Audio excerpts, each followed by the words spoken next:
Cristo, grande autor da salvação. Prossigo, pois avisto soberano galardão de Deus ministro, me revisto do poder do meu Senhor para servi-lo com todo ardor. Vejo ao longe cantos vastos prontos pra colheita, multidões sem luz, sem Deus, aguardam salvação. Vem, ó Deus, desperta o amor da geração eleita. Para os teus obreiros concede unção, olhando para Cristo, grande autor da salvação. Prossigo, pois avisto soberano galardão de Deus ministro, me revisto do poder do meu Senhor para servi-lo com todo ardor. Despertando este fundo das sendas agilosas, volto meu olhar pra cruz de quem me resgatou.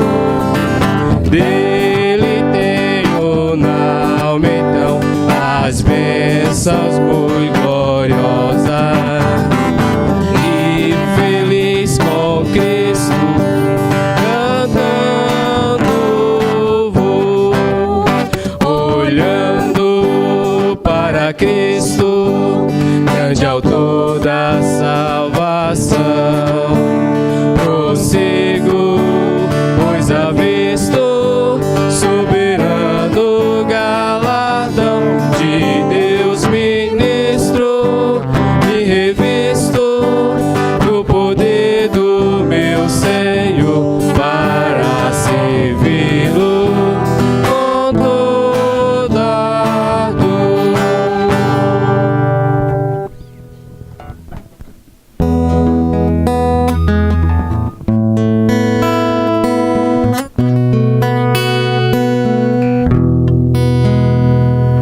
Vem desfrutar do amor de Deus, conciso a casa.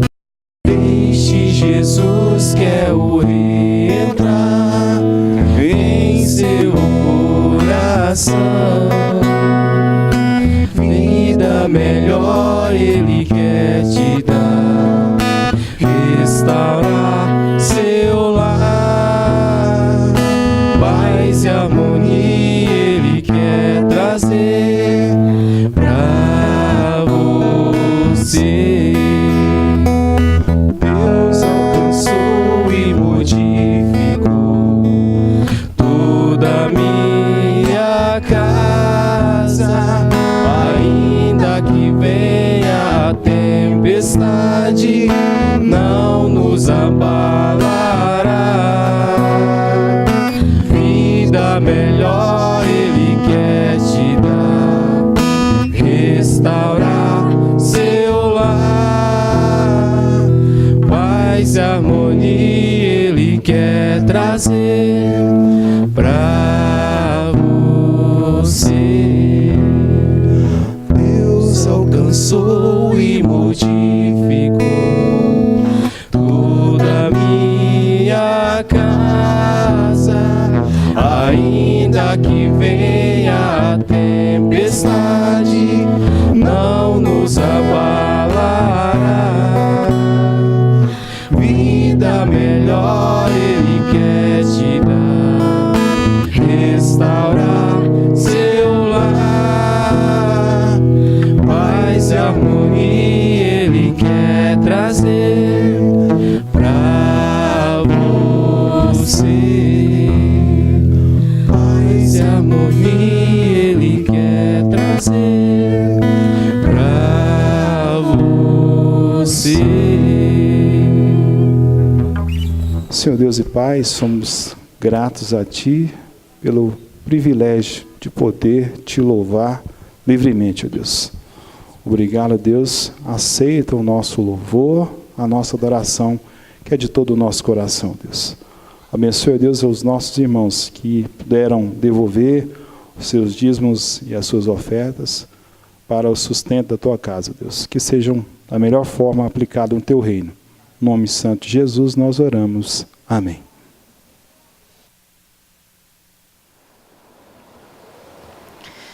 Você que ficou aqui, fique de pé nesse momento em reverência à palavra de Deus. Abra a sua Bíblia na terceira carta de João.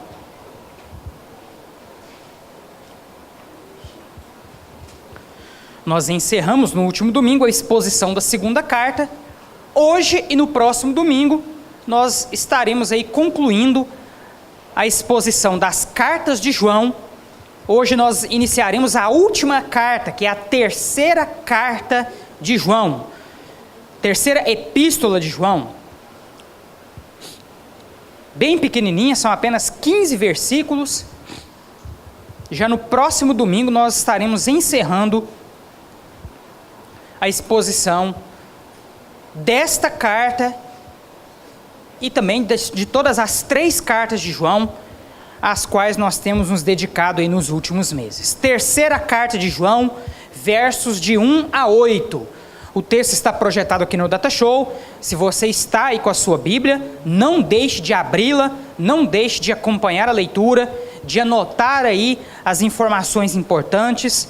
Nós estamos aqui para aprender cada vez mais de Deus, e às vezes apenas ouvindo, nós não conseguimos aí reter todas as informações que são importantes para o nosso crescimento e amadurecimento espiritual. Terceira carta de João, versos de 1 a 8. Amém? A palavra de Deus nos diz assim: o presbítero ao amado Gaio, a quem eu amo na verdade. Amado, acima de tudo, faço votos por tua prosperidade e saúde, assim como é próspera a tua alma. Pois fiquei sobremodo alegre pela vinda de irmãos e pelo seu testemunho da tua verdade, como tu andas na verdade. Não tenho maior alegria do que esta, a de ouvir que os meus filhos andam na verdade. Amado, procedes fielmente naquilo que praticas para com os irmãos, e isto fazes mesmo quando são estrangeiros, os quais, perante a igreja, deram testemunho do teu amor. Bem farás, encaminhando-os em sua jornada por modo digno de Deus, pois por causa do nome foi que saíram, nada recebendo dos gentios. Portanto, devemos acolher esses irmãos, para nos tornarmos cooperadores da verdade. Terceira carta de João, meus irmãos. Volta lá para o comecinho, Jonatas. Vamos ver as características gerais dessa carta. Meus irmãos, nos últimos meses, nós temos nos dedicado aqui na Segunda Igreja à exposição das cartas que foram escritas pelo apóstolo João. Amém? Nós temos aí no Novo Testamento 3 cartas escritas pelo apóstolo João, o discípulo amado do nosso Senhor Jesus Cristo. Nós já fizemos a exposição da primeira carta, já fizemos a exposição da segunda carta, e hoje nós estamos começando aqui a exposição da terceira e última carta. Nós falamos carta aqui, na verdade, o nome utilizado originalmente para se referir a essas cartas é o nome epístola, porque são cartas pequenas, certo? A epístola é uma carta de menor proporção, uma carta pequena. E é justamente isso que nós observamos aí nessa terceira carta. Nós temos aí apenas 15 versículos, estamos começando hoje a exposição dessa última carta de João, e já no próximo domingo estaremos encerrando esta exposição.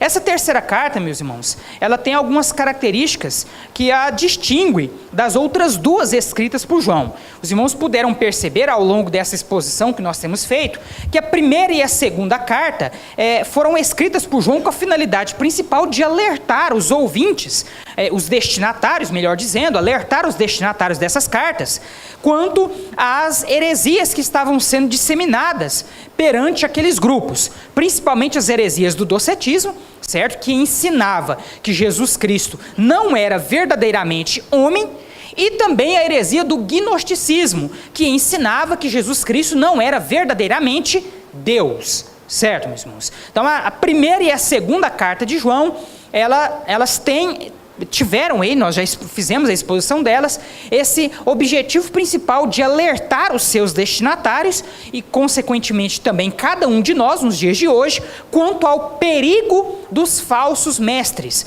o perigo dos falsos ensinos, das falsas doutrinas. Como eu disse para os irmãos durante a exposição dessas cartas, hoje em dia nós não temos mais grupos especificamente com esses nomes, gnósticos e docetistas, mas o ensino de ambos os grupos permanece vivo nos dias de hoje.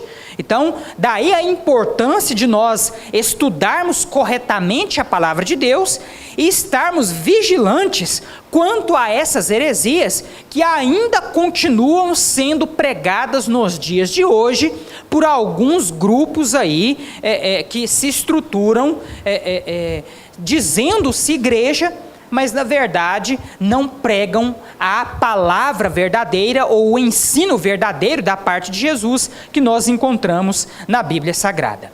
A terceira carta, meus irmãos, já é um pouquinho diferente. Nós não encontramos nessa carta, irmão Alex,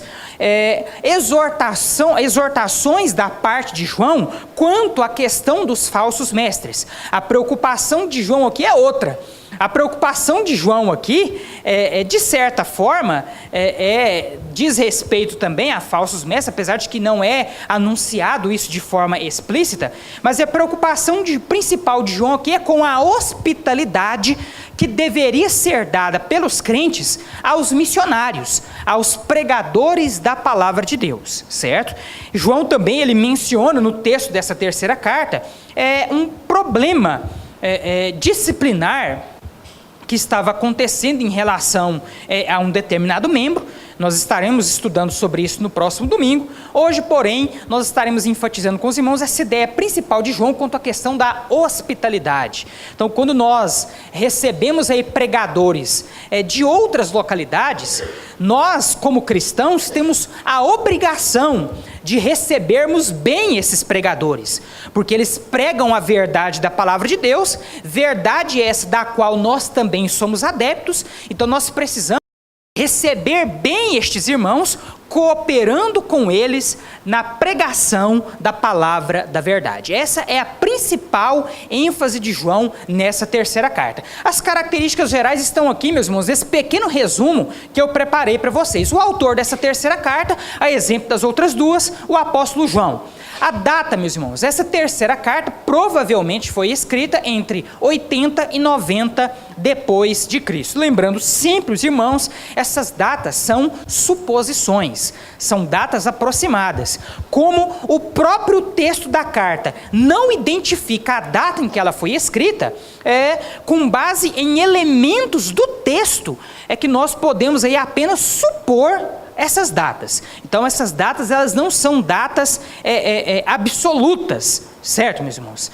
São datas supostas, são suposições que os estudiosos fazem quanto a essas datas.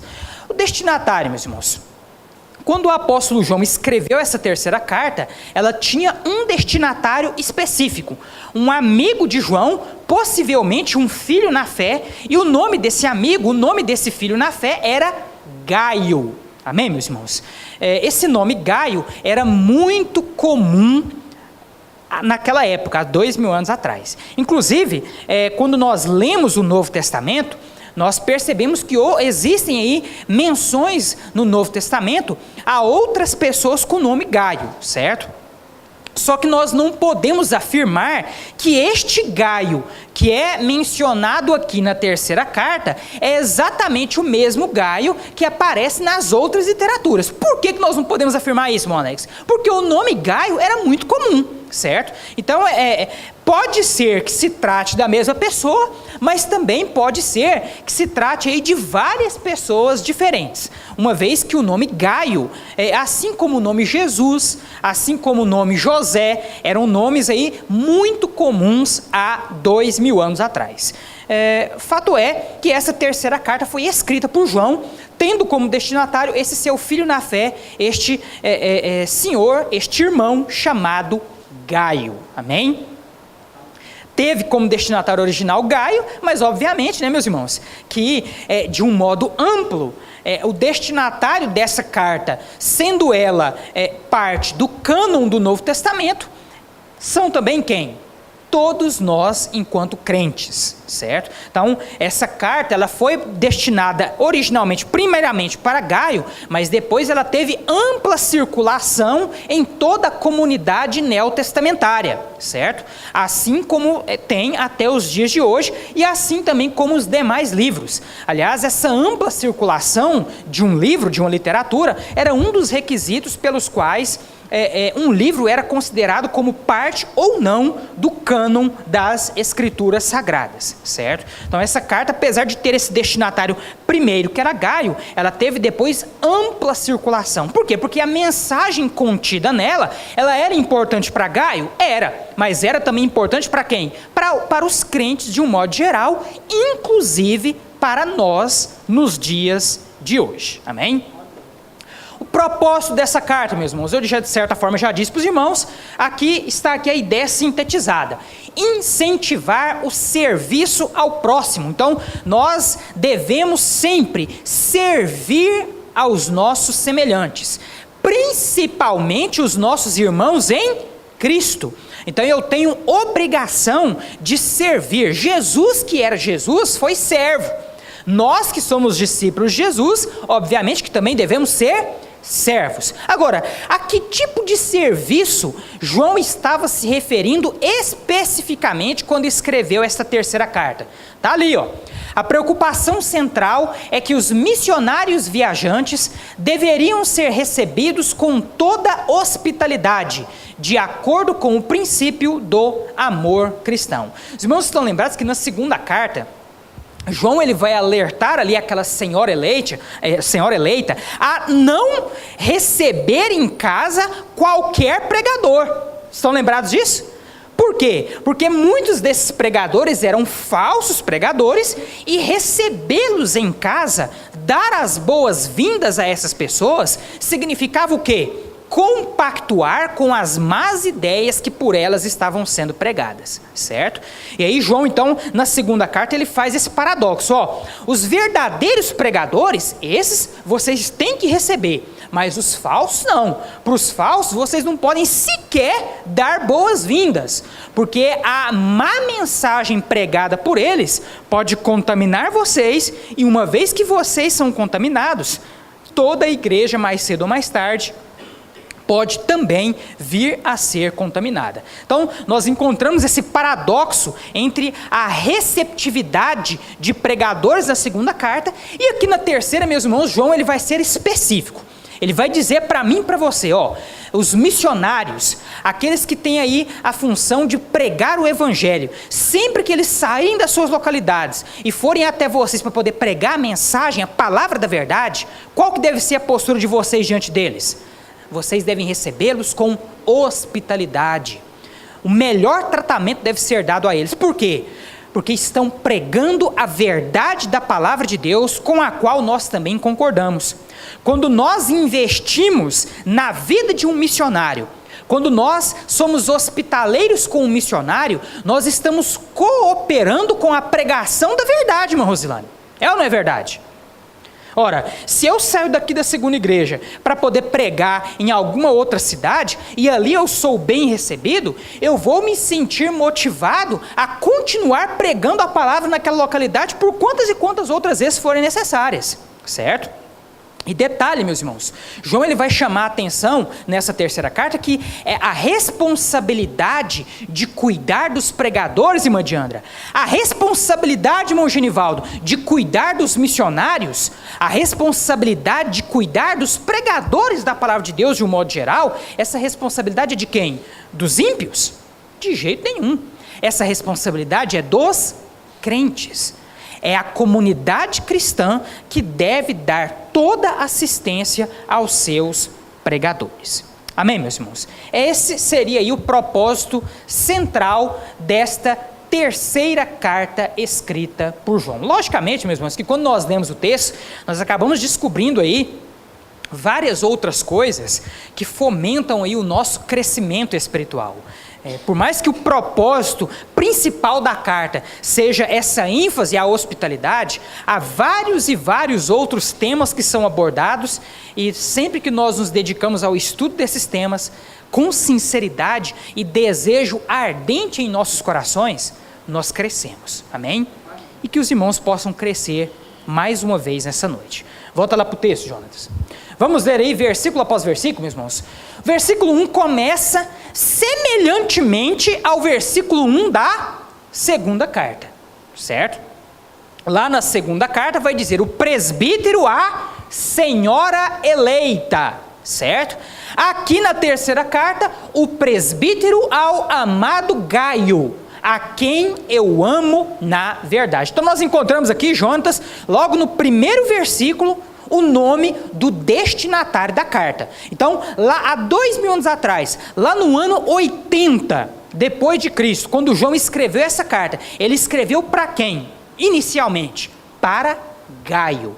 Obviamente, como eu já disse aos irmãos e volto a repetir, após Gaio fazer a leitura dessa carta e compartilhar com a sua comunidade, os princípios nela contidos foram considerados tão importantes que essa carta ela teve ampla circulação na comunidade cristã, certo, meus irmãos? Assim como está tendo até os dias de hoje, por isso aí que ela é alvo da nossa pregação nesta noite a cada um dos irmãos. A palavra presbítero, meus irmãos, que aparece aqui nesse versículo 1, nós já falamos sobre elas com os irmãos. Por que João aqui utiliza esse título? João aqui, na verdade, ele está sendo humilde, porque João era um apóstolo de Jesus, certo?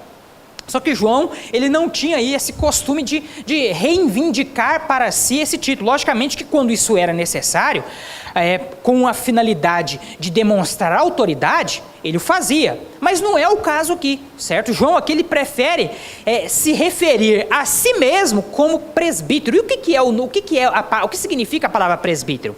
A palavra presbítero, meus irmãos, da língua portuguesa, ela na verdade foi uma transliteração do termo grego presbíteros, que significa ancião, ou pessoa de idade avançada, certo? Provavelmente João está usando esse termo aqui, não com o sentido titular, certo? Não com o sentido aqui de se intitular. Provavelmente ele está usando essa expressão para se referir à condição física dele, certo? Ou seja, quando ele escreveu essa carta, era bem provável que ele já era o quê? Um ancião, uma pessoa mais velha, certo? Tranquilo? Versículo 2. Veja só o que João diz aqui para Gaio no começo dessa carta. Amado, peço a Deus que tudo corra bem com você e que esteja com boa saúde, assim como vai bem a sua alma. Olha só que coisa interessante. João está dizendo aqui para Gaio, espero que a sua saúde física esteja tão boa quanto a saúde da sua alma. Interessante isso, hein, meus irmãos? Geralmente, se a gente for parar para pensar na lógica natural das coisas, o natural seria eu dizer, por exemplo, irmão Dair, eu espero que a saúde da sua alma esteja tão boa quanto a sua saúde física, certo? Mas aqui, meus irmãos, o interessante é que João ele tinha tamanha certeza quanto à fidelidade de Gaio, ele tinha tanta certeza do bom testemunho de Gaio, que ele inverte aqui a situação. Ele diz, eu espero que a sua saúde física esteja tão boa quanto a saúde da sua alma. E aqui, meus irmãos, fica aqui o primeiro questionamento que eu deixo com cada um de vocês. Deixo com o pequeno Jonas, deixo com o Alex, deixo com o Suedson, deixo com todos vocês. Como está a saúde da sua alma? Como está a saúde da sua alma, irmã Maria de Jesus? Como está a saúde da sua alma, irmão Genivaldo? Aquele versículo, né, irmão Josimar, que eu gosto tanto de citar, né? De que adianta o homem ganhar o mundo inteiro e perder a sua alma? Nós citamos esse texto constantemente, meus irmãos, e ele cabe perfeitamente aqui, nessa citação, nessa afirmação feita por João, quanto a Gaio, porque de fato, o ser humano, na maioria das vezes, ele está preocupado com tantas coisas. Mas e com a sua alma? Você está se preocupando? Não sei se os irmãos já viram aquela propaganda que passa na televisão a respeito da doação de sangue, certo? Aquela propaganda que fala da doação de sangue, ela cita lá, ela fala lá, é para você ganhar na Mega Sena, a chance é de 1 em 1 milhão, certo?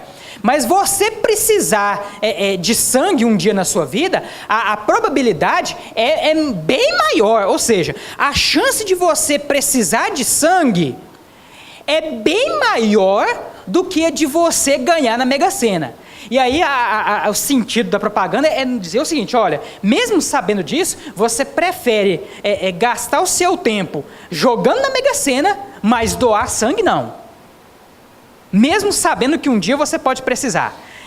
A mesma coisa, meus irmãos, a mesma ilustração eu trago aqui em relação à questão da nossa saúde espiritual, em relação à questão da saúde da nossa alma. Nós sabemos, meus irmãos, que depois que nós morrermos nessa terra, nós teremos toda uma eternidade pela frente. É ou não é verdade? Teremos ou não teremos? Josiel e Catrina estão de volta, meus irmãos. Eu estava esquecendo de cumprimentar vocês. Sejam bem-vindos em nome de Jesus. Como é que foi a lua de mel? Boa, né? Amém. Nenhuma lua de mel pode ser comparada, meus irmãos, com as bênçãos que estão resguardadas para aqueles que creem na eternidade. Agora, veja bem. Mesmo sabendo que você, depois da morte, você terá toda uma eternidade pela frente, em que você tem preferido investir nessa terra? Na sua saúde física ou na sua saúde espiritual? Veja bem, investir na nossa saúde espiritual é garantir, irmão Alex, a nossa eternidade. Investir simplesmente na nossa saúde física é investir na nossa terrenidade. Olha que eu inventando aqui uma palavra aqui, ó. É investir aqui na nossa humanidade. Agora eu te pergunto, nós vamos viver nessa terra para sempre? Ora, então se nós não vamos viver aqui para sempre, mas teremos toda uma eternidade depois, onde é que compensa eu investir mais? Na minha saúde humana, física, ou na minha saúde espiritual? Está vendo que é uma questão até mesmo de lógica e de inteligência, meus irmãos? Mas muitas pessoas simplesmente não estão preocupadas com isso.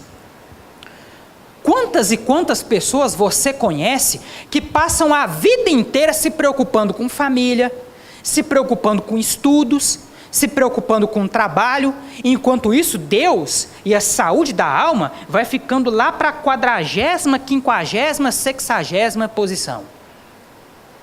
Só que chega uma hora, meu caro irmão, minha cara irmã, que você vai morrer. E aí o resultado do seu investimento será devidamente cobrado. Se você investiu muito na sua humanidade e esqueceu de Deus, o resultado do seu investimento será o inferno. Se você de fato preocupou-se com aquilo que de fato nós devemos nos preocupar, que é a saúde das nossas almas, o resultado do seu investimento será o céu. Onde você tem investido? Como está a saúde da sua alma, irmã Gene? Como está a saúde da sua alma, Tayane? Como está a saúde da sua alma, irmão Wilson? Como está a saúde da minha alma? João, ele está alegre aqui. E ele diz aqui a respeito de Gaio que ele espera que a saúde física dele esteja tão boa quanto a sua saúde espiritual. E é o que eu peço a Deus a respeito de cada um dos irmãos. Que a saúde física de vocês esteja tão boa quanto à saúde espiritual, que é a que de fato importa. Amém, meus irmãos? Como crentes, nós precisamos entender que a nossa alma vale muito mais, irmã Diandra, do que o nosso corpo. Porque a alma é eterna, mas o corpo é passageiro. Amém? Amém? Amém. Versículo 3. Olha só o que João continua dizendo aqui a respeito de Gaio. Pois fiquei muito alegre quando os irmãos vieram e deram testemunho de que você é fiel à verdade e vive de acordo com a verdade. E aí João completa, meus irmãos, dizendo algo que eu acho muito bonito, essa fala de João em relação a Gaio. E com isso aqui João demonstra claramente que certamente Gaio foi um discípulo seu na fé. Provavelmente foi uma ovelha de João em algum ministério aí que ele pastoreou, em algum ministério com o qual ele esteve envolvido. Olha o que ele diz no versículo 4. Não tenho maior alegria do que esta, a de ouvir que os meus filhos vivem de acordo com a verdade. Eu já havia dito isso para os irmãos por ocasião da exposição da segunda carta, e agora eu volto a enfatizar isso aos irmãos novamente. Não há nada, meus irmãos, que alegre mais o coração de um pastor, de um líder, de um pregador, do que saber que os seus filhos na fé, as pessoas que um dia estiveram sob a sua liderança, sob o seu pastoreio, permanecem firmes nos caminhos da verdade. João aqui, irmã Gênia, está demonstrando essa alegria. Fico muito feliz por saber que você, Gaio, está andando na verdade. E João ficou sabendo isso, meus irmãos, pela boca de outras pessoas. Então foram outros crentes que chegaram até João e disseram para ele, irmão Dair: João, aquele discípulo seu, Gaio, ele está firme na fé. É de se admirar a fé daquele rapaz. Pense como João ficou feliz. E a mesma felicidade, meus irmãos, é que eu tenho quando fico sabendo aí do bom testemunho do Jonatas. A mesma felicidade, meu Genivaldo, é a que eu tenho quando eu fico sabendo do seu bom testemunho. A mesma felicidade é que os irmãos também devem ter quando ficam sabendo do bom testemunho uns dos outros, e até mesmo do pastor. Nós, como irmãos em Cristo, nos alegramos quando temos notícias do bom testemunho uns dos outros. Amém, meus irmãos? Isso é fundamental para o nosso crescimento, isso é fundamental para o nosso desenvolvimento enquanto filhos de Deus. Isso é saudável para a nossa fé. A alegria, meus irmãos, é um dos componentes do fruto do Espírito. Então, nos alegrarmos recebendo boas notícias dos irmãos faz com que o Espírito Santo complete-se em nós. Nós nos enchemos ainda mais do Espírito de Deus quando aí recebemos essas notícias e com isso ficamos alegres. A alegria de João aqui é a minha alegria e deve ser a alegria de cada um de nós ao receber boas notícias uns dos outros, diante do bom testemunho que tem sido dado por cada um de nós. Agora é lógico, né, irmã Rosilane? Se João ficava alegre com as boas notícias, logicamente que ele também se entristecia quando recebia o quê? Más notícias. Então, se eu fico feliz quando eu recebo a notícia de que a Gênia está dando um bom testemunho lá no emprego dela, e a irmã Gênia agora está de emprego novo, né, irmã Gênia? Mais uma oportunidade que Deus está te dando para testemunhar, certo? Então, ao mesmo tempo que o pastor fica alegre por saber que a Gênia está dando bom testemunho lá no trabalho dela, ou a Gênia é membro lá da sua igreja, poxa, aquela mulher é uma mulher de fé, eita, meu coração do pastor chega e explode, certo? Graças a Deus, o nosso trabalho não tem sido vão, mas a alegria também é facilmente substituída pela tristeza, quando ao invés de boas notícias, nós recebemos o quê? Más notícias. E aí, né, meus irmãos, infelizmente nós temos que lidar com isso. Quantas e quantas pessoas, às vezes, né, irmã Rosana, nós recebemos notícia aí de que estão, capengando na fé, certo? É triste, mas por outro lado também, graças a Deus, nós recebemos muitas notícias boas, que alegram o nosso coração e com certeza alegrarão até o dia que o nosso Senhor Jesus voltar. Amém? Vamos continuar o texto aqui, meus irmãos, versículo 5. João continua aqui enfatizando o bom testemunho de Gaio. Olha só o que ele diz: amado, você tem sido fiel no que faz pelos irmãos, mesmo quando são estrangeiros. Ao que João está se referindo aqui, meus irmãos? Ele está se referindo à hospitalidade de Gaio, certo? Por que ele fala aqui de estrangeiros? Ora, geralmente quem é que merece hospitalidade? O estrangeiro, ou seja, aquele que não faz parte do nosso círculo de convivência. Então João aqui está falando para Gaio: Gaio, você tem sido fiel naquilo que você tem feito pelos irmãos, principalmente quando eles são estrangeiros, ou seja, pessoas que saem de uma localidade e vão até outra, certo? E por estarem ali desamparados do seu lugar habitual, obviamente que essas pessoas elas precisam de um cuidado maior. O que João está dizendo aqui então, nas entrelinhas, é que Gaio tem sido um servo fiel, hospitaleiro. Ele tem cuidado bem dos irmãos que têm chegado até ele. E aqui, meus irmãos, fica outra perguntinha do pastor para cada um de vocês. Você tem cuidado bem dos seus irmãos? Nós temos cuidado bem dos nossos irmãos, irmão Alex? Você tem cuidado bem dos seus irmãos? Eu já disse isso para os irmãos aqui em várias ocasiões, e volto a repetir aqui novamente. Nós, enquanto cristãos, nós adquirimos esse costume, né, que já vem lá desde os tempos antigos, desde o Novo Testamento. Nós adquirimos esse costume, irmão Sidivaldo, de nos chamarmos de irmãos. Esse nome é um nome forte, não é verdade? Geralmente, o irmão que nós conhecemos é aquele irmão consanguíneo, irmão de sangue, que é membro da nossa família. E o que nós estamos dispostos a fazer por um membro da nossa família? Muitas coisas, não é verdade? Nós não paramos diante das dificuldades enfrentadas por alguém da nossa família e ficamos assistindo isso de braço cruzado. Ficamos? De jeito nenhum. Quando nós usamos, meus irmãos, o adjetivo irmãos, uns para com os outros, é o mesmo sentido que nós queremos, é a mesma importância que nós queremos aqui dar. Eu tenho que olhar para o Jonatas como membro da minha família. Aliás, membro de uma família que, espiritualmente falando, é muito maior e melhor do que a própria família humana. É a família de Cristo. E é minha obrigação cuidar dele, assim como é obrigação dele cuidar de mim. É minha obrigação cuidar de você, assim como é sua obrigação cuidar de mim. É nossa obrigação cuidar uns dos outros.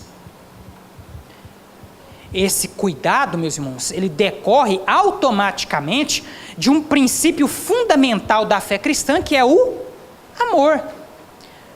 O fato de nós amarmos uns aos outros nos leva, consequentemente, a cuidar uns dos outros, certo? Precisamos cuidar uns dos outros. Gaio fazia isso muito bem. Você tem feito isso? Você tem cuidado dos seus irmãos? Você tem estado atento às dificuldades, às necessidades dos seus irmãos? Nos atentemos para isso. Versículo 6, estes estrangeiros deram testemunho diante da igreja do amor que você tem. Você fará bem encaminhando-os em sua jornada de um modo que agrada a Deus. Então, quando João ele fala aqui dessa questão da jornada, meus irmãos, ele está se referindo a quem? A esses pregadores itinerantes, a esses missionários que saíam de um lugar para outro, fazendo o quê? Pregando o evangelho. Essas pessoas, mais do que ninguém, merecem o nosso cuidado, porque elas estão fazendo aquilo que muitas vezes eu e você não fazemos. Não é sempre que se levanta uma pessoa na igreja e sai aí pelo mundo afora pregando o evangelho. Aqueles que fazem isso devem por nós serem honrados. Nós temos aí as nossas campanhas de missões. Por que falamos tanto de missões? Porque precisamos honrar esses missionários. Não é fácil, meus irmãos, sair de dentro da sua casa e ir aí, por exemplo, para a Amazônia, para a África, para tantos lugares desse planeta, para se dedicar exclusivamente à pregação do evangelho. Não é fácil, irmãos, ser um pregador da palavra. Seja na igreja local, seja no campo missionário, a pregação da palavra é algo que exige muito daquele que é vocacionado. E por isso, meus irmãos, essas pessoas merecem sim ser honradas em suas jornadas, em suas vocações.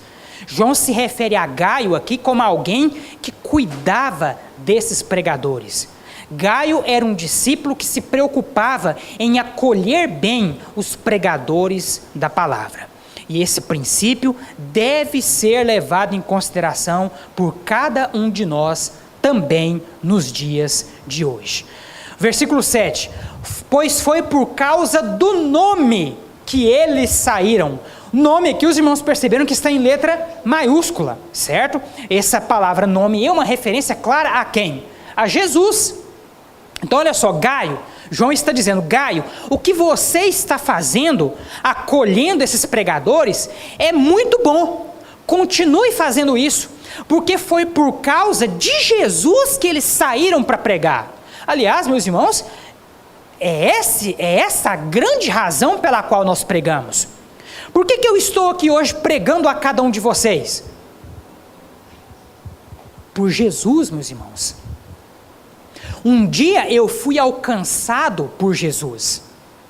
Um dia eu fui vocacionado, chamado por Jesus. E é por causa do nome de Jesus que eu estou aqui pregando a cada um de vocês. Eu não estou aqui pregando, meus irmãos, esperando reconhecimento. Eu não estou aqui pregando, meus irmãos, por conta de salário. Eu não estou aqui pregando, meus irmãos, por nenhuma outra razão que não seja o nome de Jesus, o cumprimento da vocação que um dia Jesus me entregou. Às vezes são tantas lutas que nós enfrentamos, meus amados, que em vários momentos nós pensamos em largar a mão e desistir de tudo. Mas por que não desistimos? Porque somos fiéis àquele que nos chamou. Eu estou aqui, meus amados, por causa de Jesus, em obediência a Ele. João está elogiando Gaio por ser hospitaleiro com esses pregadores, dizendo para ele, Gaio, o que você faz muito bem, porque esses pregadores que você tem acolhido aí dentro da sua casa, saíram das suas localidades por causa de Jesus. Eles estão sendo obedientes a Jesus e por isso eles merecem sim ser honrados. Nós devemos honrar, irmão Odair, aqueles que pregam o nome de Jesus, porque o fazem não por qualquer outra razão, o fazem simplesmente por causa do nome de Jesus. Nessa época então, meus irmãos, nem se fale. Vocês já pararam para pensar, meus irmãos, o que esses pregadores tinham que enfrentar há 2000 anos atrás para poder falar de Jesus? Já parou para pensar, Catrine? Há 2000 anos atrás, meus irmãos, esses pregadores viviam sob a égide do Império Romano. O Império Romano, meus irmãos, como nós estamos estudando, inclusive nas quartas-feiras em Apocalipse, certo? O Império Romano foi o maior perseguidor de cristãos. Não é à toa que o próprio Jesus foi crucificado.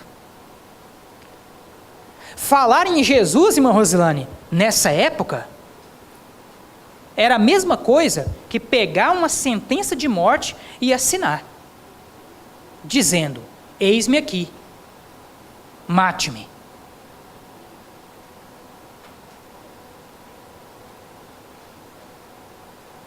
Já pararam para pensar nisso? Que outra motivação os irmãos acham que esses pregadores tinham? Se não fosse a certeza do que Jesus é. Ninguém, meus irmãos, morre à toa. A menos que seja louco. Mas não é o caso dessas pessoas. A não ser que tenha tido aí um surto de loucura naquela época. Porque foram muitos e muitos que morreram defendendo o nome de Jesus.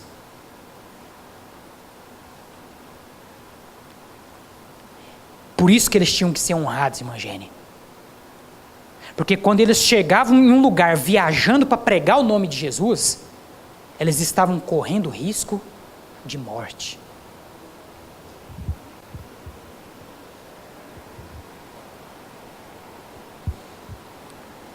Não era por qualquer outra razão.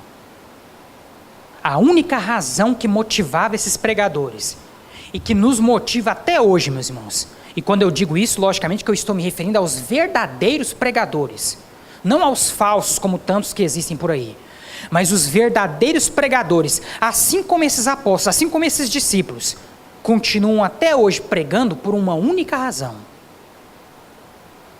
Jesus Cristo. Nós entendemos, meus irmãos, que esse Jesus que transformou as nossas vidas, pode também transformar a sua. Esse Jesus que transformou as nossas vidas, pode também transformar a sua. É por isso que nós pregamos. Não há nenhuma outra razão além dessa. Amém? Pois foi por causa do nome que eles saíram, sem receber nada dos gentios. Portanto, devemos acolher esses irmãos, para que nos tornemos cooperadores com eles na proclamação da verdade. Como eu já havia dito aos irmãos e volto aqui a repetir, quando nós acolhemos um pregador do Evangelho em nossas casas, nós cooperamos com a pregação da verdade. Daí, meus irmãos, a razão pela qual João nos estimula nessa terceira carta a sermos hospitaleiros. Né, irmão Daí? Por essa razão, meu irmão, é que eu vou lá na sua casa e você me serve aquele pãozinho sírio.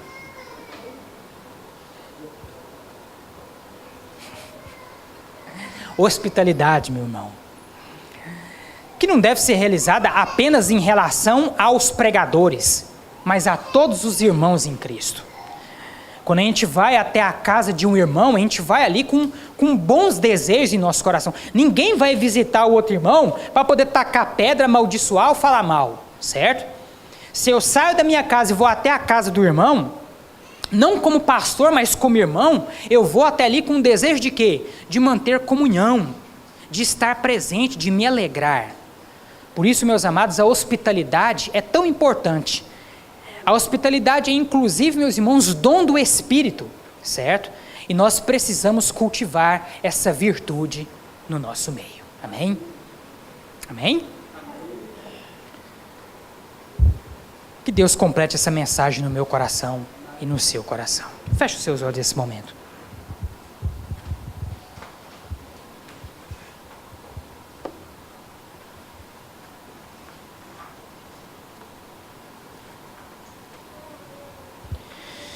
Meus amados, nós aprendemos essa noite algumas verdades excelentes. Precisamos nos preocupar com a saúde da nossa alma. Muito mais do que a nossa saúde física, muito mais do que a nossa humanidade,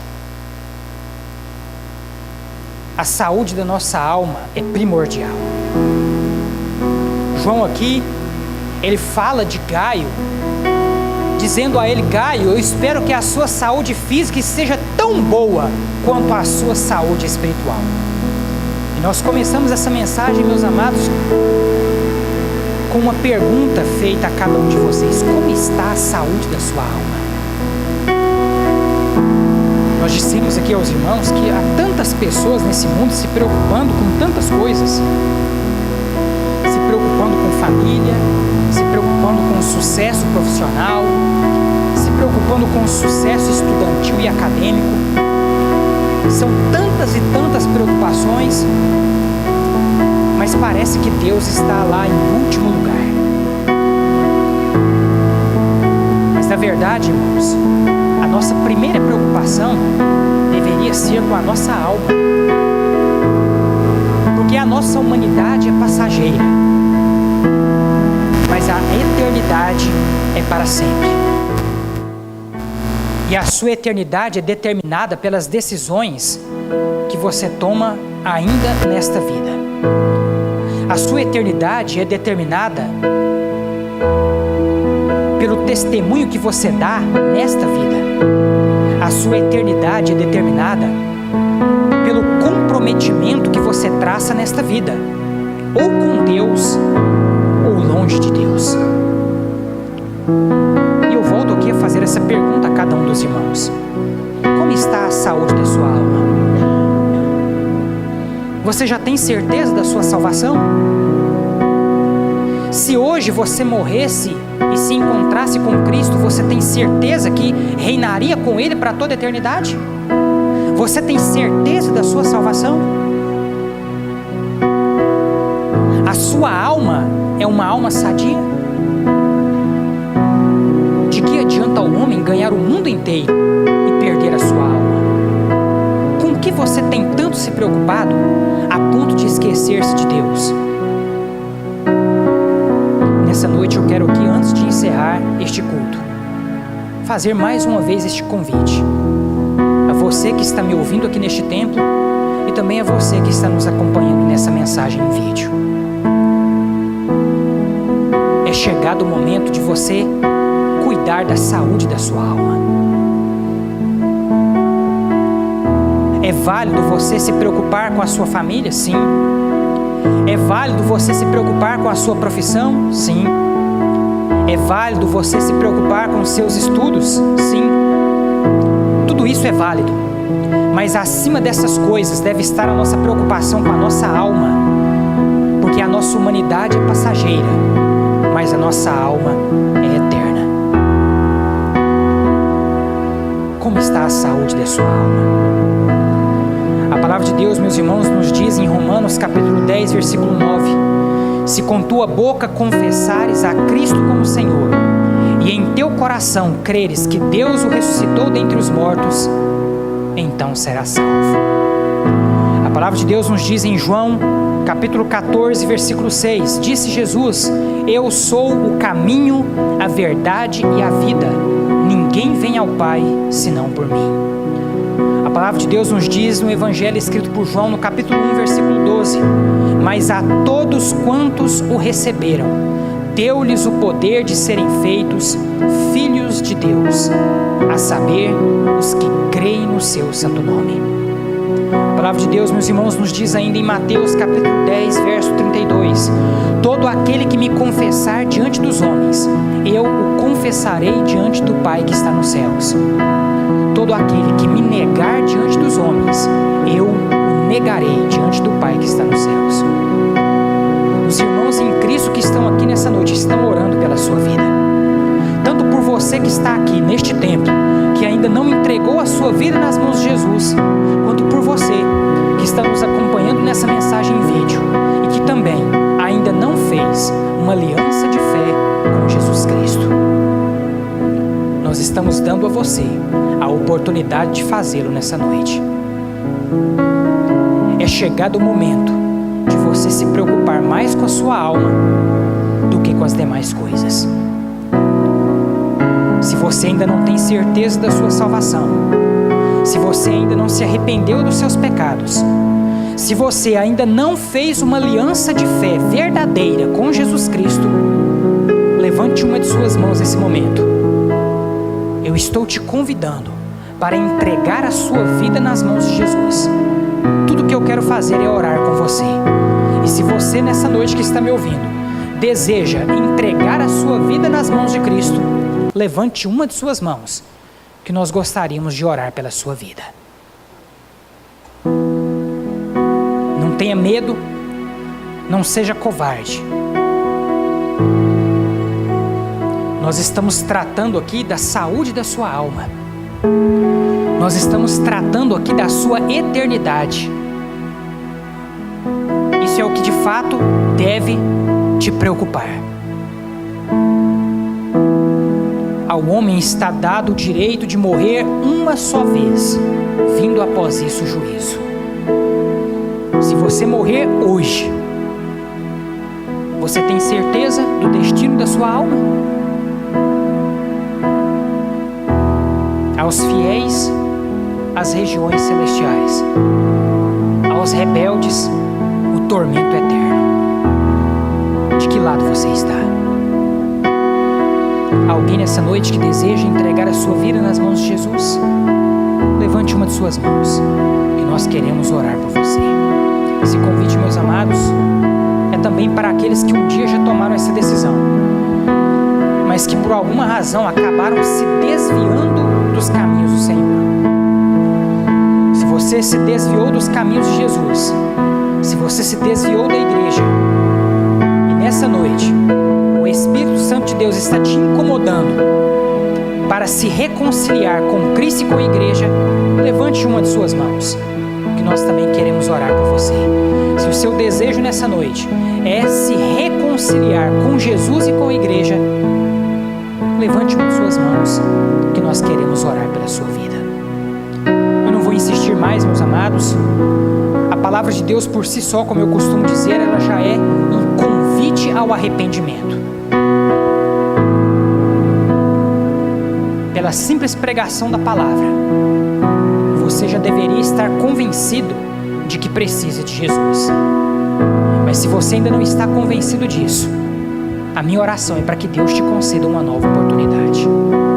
Há alguém nessa noite que deseja entregar a sua vida nas mãos de Cristo, ou que deseja se reconciliar com Jesus e com sua igreja? Você que está nos acompanhando dessa mensagem em vídeo e deseja fazer uma aliança de fé com Jesus, feche os seus olhos nesse momento e faça essa oração dizendo: Senhor Jesus, eu reconheço que sou um pecador. Reconheço que até o presente momento eu tenho vivido longe de Ti, tenho vivido como se o Senhor não existisse.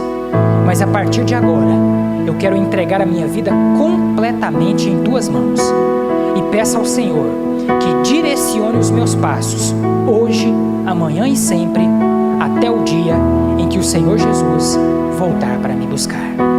Senhor Jesus, eu Te peço perdão pelos meus pecados, que são muitos. Peço ao Senhor que me ajude a fugir da aparência do mal.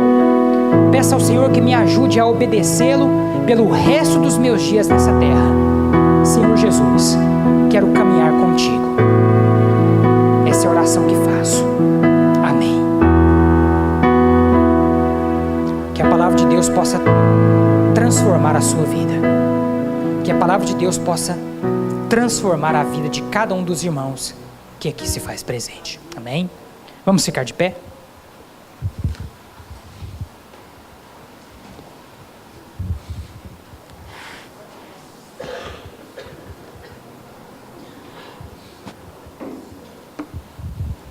Estamos chegando ao final de mais um culto na nossa querida Segunda Igreja Batista em Rio Verde. Amém? Dê um abraço aí na pessoa que está do seu lado. Diga mais uma vez para ela que Deus abençoe a sua vida. Feche os seus olhos mais uma vez. Curve a sua cabeça. Vamos orar. Senhor nosso Deus, muito obrigado, ó Pai, por tudo aquilo que vimos e ouvimos nessa noite. Complete, ó Pai, a mensagem da Tua palavra em nossos corações, pelo poder do Teu Espírito Santo. Ajuda-nos, ó Pai, a sermos não apenas ouvintes, mas praticantes da Tua santa palavra. Que o Senhor possa agora, meu Pai, nos levar em paz e em segurança de volta aos nossos lares. Que o Senhor possa conceder a cada um de nós uma noite de paz e de descanso, e uma excelente semana em que a Tua boa vontade prevalecerá sobre a vida de cada um de nós. Que a graça do nosso Senhor e Salvador Jesus Cristo, o amor de Deus nosso Pai e a comunhão do Seu Espírito Santo estejam conosco, hoje, amanhã e sempre. Amém.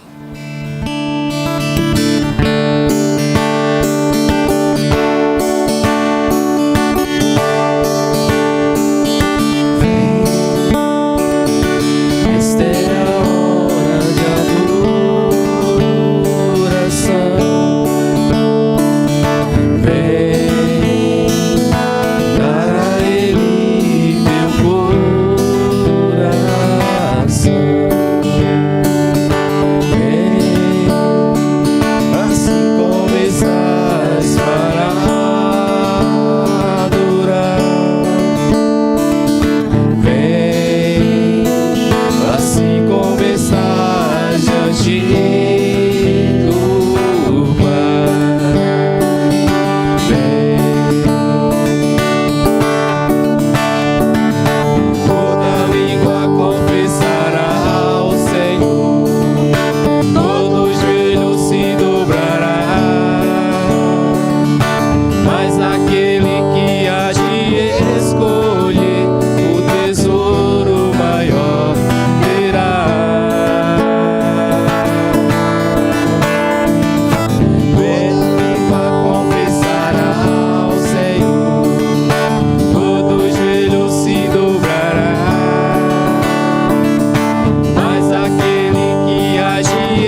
estás diante de